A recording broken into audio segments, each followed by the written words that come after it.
Panorama group, जो सोचता है वो करता है। कि ये भ्रांति फैलाई कि परीक्षा रद्द कर दी गई है, परीक्षा का प्रश्न पत्र आउट हो गया है, हमको लेट से पत्र मिला। इस तरह की उन्होंने भ्रांति फैला के और विद्यार्थी जो शांतिपूर्ण रूप से परीक्षा दे रहे थे उनको उत्तेजित करने की, उनको भी ये उपद्रव में शामिल होने की कोशिश की। हमको काफ़ी सारी ईमेल मिले हैं उन बच्चों के जिन्होंने अपने कंप्लेन में, शिकायत में बात कही है कि हम लोग एकदम शांतिपूर्ण रूप से परीक्षा दे रहे थे कि ऑल ऑफ ए सडन और जगह से आके और कमरे से आके लोगों ने हमारे कमरे के अभ्यर्थियों को भी परीक्षा देने से रोका, हमारे पेशे ले लिए और परीक्षा नहीं देने दिया। हर रूम में 4 कैमरे लगे हुए हैं, तो उसके वीडियो रिकॉर्डिंग फुटेज वो परीक्षा केंद्र के जो केंद्राधीक्षक है और जो अथॉरिटी है उनके पास है, वो उनकी जांच कर रहे हैं। जिनके भी आइडेंटिफाई किया जाएगा उनके खिलाफ मैंने जो कहा उस तरह से पहचान करने के बाद कार्रवाई की जाएगी। उस संबंध में विस्तृत रिपोर्ट आएगा तो आयोग उसके आगे भी कार्रवाई करेगा। लेकिन ये बात सत्य है कि जो थोड़े समय के लिए भी उपद्रव हुआ, जो थोड़े लोगों ने भी किया, मान लीजिए 15 आदमी, 20 आदमी, 25-30 आदमी, में भी थोड़ा आगे पीछे हो सकता है नंबर, उन्होंने भी किया है, लेकिन उसके चलते परीक्षा बाधित हुई है। परीक्षा के अंत तक 2 बजे के आसपास ये भी देखने में मिला कि कुछ वीडियो सामने आए हैं जिसमें लोग परीक्षा केंद्र के अंदर मोबाइल के साथ वीडियो रिकॉर्डिंग कर रहे हैं, जबकि पूरा परीक्षा परिसर इस तरह के उपकरणों के लिए वर्जित है, उनको ले जाना अलाउड नहीं है। ये कैसे लोग लेके घुस गए, एक जांच का विषय है। और जो प्राथमिकी दर्ज हुई है उसके आरोप में जो जांच होगी उसमें पुलिस उस पर भी जरूर गौर करेगी, इस पर भी जांच, इन्वेस्टिगेशन करेगी। लेकिन उसके कारण जितने विद्यार्थी परीक्षा नहीं दे सके, जितने अभ्यर्थी परीक्षा नहीं दे सके, उनके प्रति भी आयोग की नैतिक जिम्मेवारी है कि कुछ तत्वों के कारण उनके बहकावे में ना आए, उनको अन्याय ना हो। तो आयोग ने केंद्राधीक्षक की रिपोर्ट, जिला प्रशासन की रिपोर्ट, आयोग के पदाधिकारियों ने केंद्र पर जाके जो जांच की, वो सभी फैक्टर को ध्यान में रखते हुए और इस बात को भी ध्यान में रखते हुए कि जो लोग ने अल्टीमेटली एग्ज़ाम दी है उसमें से भी उस सेंटर पर कुछ बच्चों ने कदाचार किया होगा, इसको ध्यान में रखते हुए बापू परिसर में जो एग्ज़ाम हुई थी उस पूरी परीक्षा को रद्द कर दिया है, रद्द करने का निर्णय लिया है। और आयोग बहुत शीघ्र मात्र उसी परीक्षा केंद्र के परीक्षार्थियों के लिए नई परीक्षा लेने की तिथि की घोषणा करेगा। निश्चित रूप से ये निर्णय आयोग के लिए कठिन था, लेकिन 911 सेंटर के जो 4,75,000 या 80,000 अभ्यर्थियों ने शांतिपूर्ण रूप से परीक्षा दी थी, उनके हितों की आयोग अनदेखी नहीं कर सकता।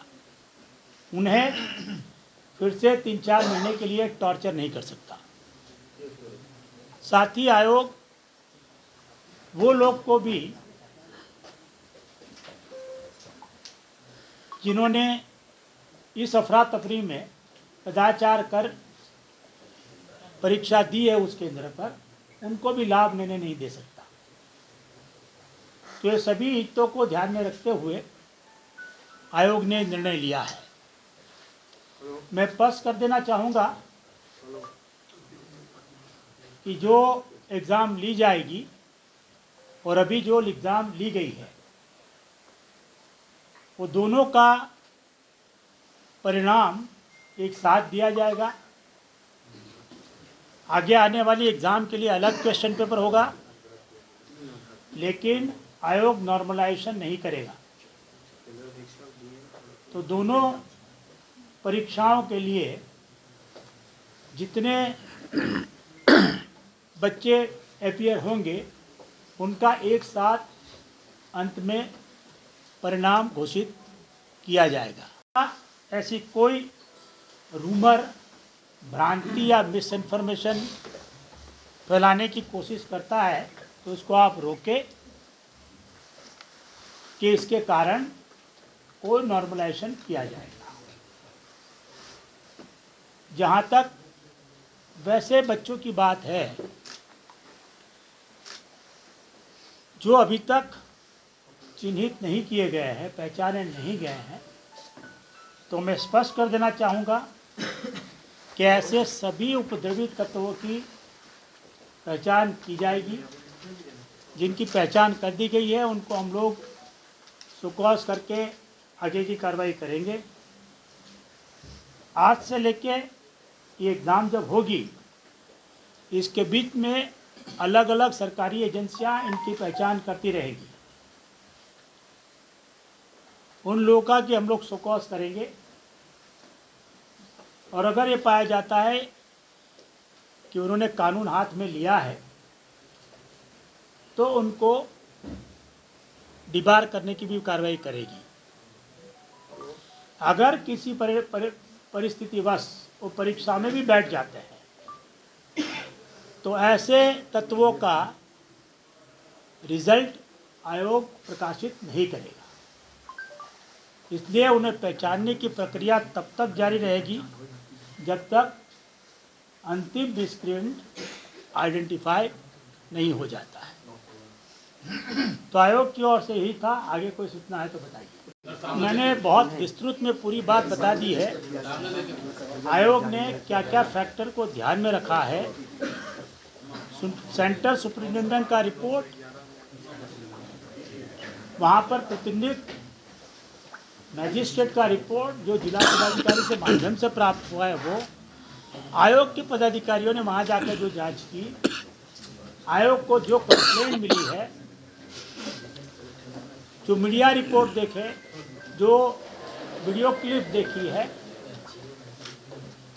और ऐसे बड़े सारे डायरेक्ट इनडायरेक्ट फैक्टर ध्यान में रखते हुए आयोग ने बिहार के छात्रों अभ्यर्थियों के हित में ये निर्णय लिया है। कितने दिन में परीक्षा होगी? अध्यक्ष महोदय, एक सवाल यह है, परीक्षा आयोग जल्दी से जल्द कराना चाहेगा, इसकी घोषणा हम लोग शीघ्र करेंगे। एक सवाल यह है, हमारे सामने अभी 18 और 19 तारीख की एग्ज़ाम है, तो आयोग पहले उस एग्ज़ाम को शांतिपूर्ण कराने की कोशिश करेगा और बाद में इस परीक्षा की तिथि की भी घोषणा करेगा। आपने कहा कि वहां पर कुछ लोग मोबाइल लेके घुस गए जिन्होंने मोबाइल से वीडियो बनाया। क्या वहां पर सुरक्षा नहीं थी कि लोग मोबाइल लेके अंदर चले गए, मोबाइल से वीडियो बनाया, जो वीडियो बाहर आया आपके पास भी पहुंचा?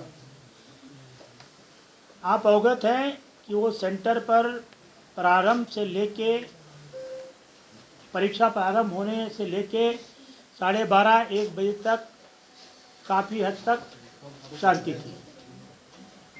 सभी कमरों में शांतिपूर्ण रूप से लोग परीक्षा दे रहे थे। ये जो मोबाइल का वीडियो सामने आया है, वो अफरा तफरी होने के बाद, उपद्रव होने के बाद, जब बच्चे परिसर के बाहर आ गए उसके बाद कोई मोबाइल लेके अंदर चला गया और उसने मोबाइल से भी खींचा है या कोई अन्यथा बात है।